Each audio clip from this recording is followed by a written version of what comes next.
Hi అండి. అందరూ ఎలా ఉన్నారు? మీరందరూ హ్యాపీగా ఉండాలని కోరుకుంటూ వెల్కమ్ బ్యాక్ టు వర్ణి టాక్స్. ఈ మధ్య మా ఊర్లో రాముల వారి తిరునాళ్ళు జరిగింది కదా. ఈ తిరునాళ్ళు 5 రోజులు చేస్తారు. 5వ రోజు సాయంత్రం పార్వేట్ చేయడంతో తిరునాళ్ళు ముగుస్తుంది. అశ్వవాహనం మీద రామ్ పరివారాన్ని ఊరేగింపుగా జమ్మి చెట్టు దగ్గరికి తీసుకొస్తారు. జమ్మి చెట్టు చుట్టూ 3 ప్రదక్షిణలు చేసిన తర్వాత రాముల వారికి జమ్మి చెట్టు కూడా పూజ చేస్తారు. అయితే ఈ 5 రోజులు గుడి దగ్గరికి వెళ్ళే వాళ్ళకంటే కూడా ఇక్కడ చూడ్డానికి వచ్చే వాళ్ళే ఎక్కువ ఉంటారు. మామూలుగా అయితే మా ఊర్లో కూడా శ్రీరామనవమి టైంలోనే ఈ తిరునాళ్ళు చేసేవాళ్ళు.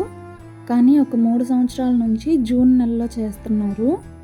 దానికి కారణం మా ఊర్లో ఉన్న రాములవారి గుడి చాలా పాతకాలంది. ఆ గుడి ప్లేస్లోనే మళ్ళీ కొత్తగా గుడి కట్టి 2022 జూన్ నెలలో విగ్రహ ప్రతిష్ఠ చేశారు. అలా చేసిన తర్వాత 3 సంవత్సరాలు అదే నెలలో తిరునాళ్ళు చేయాలంట. ఈ సంవత్సరం కూడా జూన్ నెలలోనే తిరునాళ్ళు చేయడంతో 3 ఏళ్ళు పూర్తయింది. వచ్చే సంవత్సరం నుంచి శ్రీరామనవమికే తిరునాళ్ళు చేస్తారు. ఇక్కడ ఆ చెట్టుకి ఆనించున్నారు, చూస్తున్నారు కదా. వెదురు పుల్లలతోటి విల్లు బాణం తయారు చేసి వాటికి కూడా పూజ చేస్తున్నారు.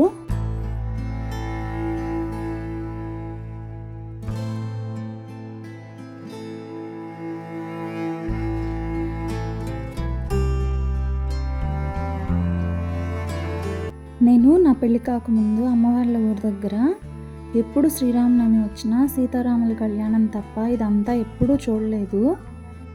జమ్మి చెట్టు దగ్గర పూజ పూర్తయిన తర్వాత విల్లు బాణం తీసుకొని వచ్చి రాములవారి చేతికి పెట్టి అప్పుడు రాములవారికి కూడా పూజ చేస్తారు. కొన్ని సంవత్సరాల క్రితం రాములవారి తిరునాళ్ళంటే మా ఊర్లో చాలా సందడిగా ఉండేది. ఇప్పుడు చదువులని, జాబ్స్ అని టౌన్కో సిటీకో వెళ్ళిపోయి అక్కడే ఉంటున్నారు. ఎంత పండుగ అయినా మనుషులు ఉంటేనే కదండి సందడిగా ఉంటుంది.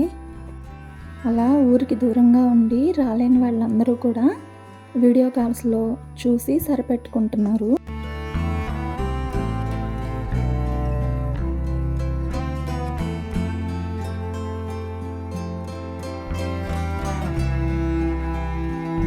ఇందాక విల్లుకి బాణంకి పూజ చేస్తున్నప్పుడు పక్కనే ఒక చిన్న బుట్ట ఉండింది, గమనించారు కదా. ఆ బుట్టలో చిన్న కుందేలు పిల్ల ఉంటుంది. పూజ మొత్తం పూర్తయిన తర్వాత పూజారి గారు రాములవారి చేతిలో నుంచి విల్లు బాణం తీసుకొని బాణాన్ని గాల్లో వదులుతారు. అలా బాణాన్ని గాల్లో వదిలిన తర్వాత కుందేలు పిల్లను కూడా వదిలిపెట్టేస్తారు. ఆ కుందేలు పిల్ల అడవి వైపు వెళ్ళిపోతే తిరునాళ్ళు పూర్తవుతుంది. లేదు ఊరి మీద కానొస్తే మళ్ళీ తిరునాళ్ళు చేయాలంటారు. కానీ అది వదిలిపెట్టగానే అడవి వైపు వెళ్తుంది తప్ప ఎప్పుడూ ఊర్లోకి అయితే రాలేదు.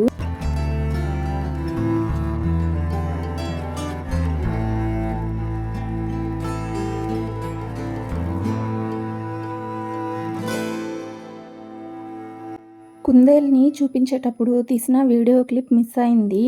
అందుకే ఈ వీడియోలో మీకు అది కనిపించలేదు. ఇక్కడితో తిరునాళ్ళు పూర్తయిపోతుంది. స్వామివారిని తిరిగి గుడికి తీసుకెళ్ళేటప్పుడు సగం దూరం వచ్చిన తర్వాత ఇట్లా బిందెలతో నీళ్లు పోసుకుంటూ గుడి వరకు తీసుకెళ్తారు. వీడియో నచ్చితే లైక్ చేసి ఛానల్ని సబ్స్క్రైబ్ చేసుకోండి.